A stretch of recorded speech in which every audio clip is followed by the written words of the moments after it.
ഞാൻ 1 മുതൽ 7 വരെ പഠിച്ച സ്കൂളാട്ടോ ഇത്. ഇന്നിങ്ങനെ വെറുതെ ഇരുന്നപ്പോ ഞാനും എന്റെ ഫ്രണ്ടും കൂടെ എന്നാ ഇവിടെ വരെ ഒന്ന് പോവാന്ന് വിചാരിച്ചു. കുറെ നാളായി ഞങ്ങൾ ഇവിടെ പോണോന്ന് പ്ലാൻ ചെയ്യുന്നു. ഇതായിരുന്നു ഞങ്ങളുടെ സ്കൂളിന്റെ മെയിൻ എൻട്രൻസ് ആയിട്ട് വരുന്നത്. ഗൈസ്, ഈ സാധനത്തിനെ ഞാൻ പരിചയപ്പെട്ടത് ഇവിടെ ഈ സ്കൂളിൽ വെച്ചാണ് ഗൈസ്. നീണ്ട എത്ര വർഷം? 15-16 വർഷമായി. ഈ സ്റ്റെപ്പൊക്കെ ഞങ്ങൾക്ക് ഒത്തിരി നൊസ്റ്റു തരുന്ന സ്റ്റെപ്സാണ് കേട്ടോ.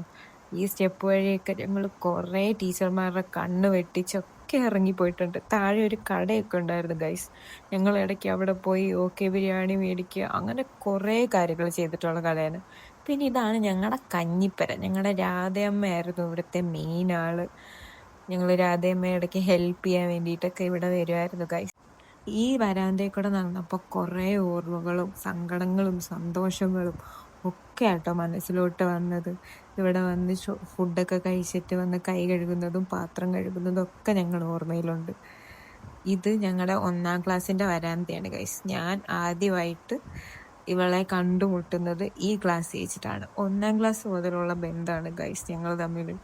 ഇതുവഴി നടന്നപ്പോൾ ഞങ്ങൾ അന്നുണ്ടായ ഓരോരോ കഥകളും വന്നിട്ട് ടീച്ചർമാരുടെ കഥകളും അങ്ങനെ കുറേ കാര്യങ്ങൾ ഞങ്ങളുടെ മനസ്സിലോട്ട് ഓടി ഓടി വന്നു ഗൈസ്.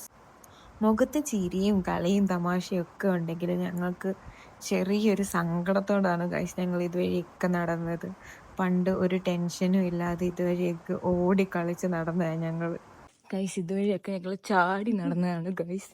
ഇവിടെ നിന്നൊക്കെ ഒരൊറ്റ ചാട്ടം ചാടുമായിരുന്നു. അതാണ് ആ മൂലക്കിരിക്കും ഞങ്ങൾ. അവിടെ ഇരുന്നിട്ട് ടീച്ചർ ചോദിച്ചു വരുമ്പോ ഞങ്ങൾ രണ്ടുപേരും അങ്ങ് എണീക്കും. രണ്ടും കൂടെ നിന്നടി കൊള്ളു. ഒരു നാണവും ഇല്ലായിരുന്നു. അങ്ങനെ അടി കൊണ്ടതും വഴക്കുണ്ടാക്കിയതും കരഞ്ഞതും എല്ലാം ഓർത്തോർത്ത് ഞങ്ങൾ അതുവഴി ഇങ്ങനെ കുറേ നടന്നു. ഇപ്പം ആലോചിച്ച് നോക്കുമ്പോൾ ഞങ്ങളുടെ ലൈഫിലെ ഏറ്റവും അടിപൊളി മൊമെന്റ്സ് ആയിരുന്നു ഞങ്ങളിവിടെ ജീവിച്ചു തീർത്തത്.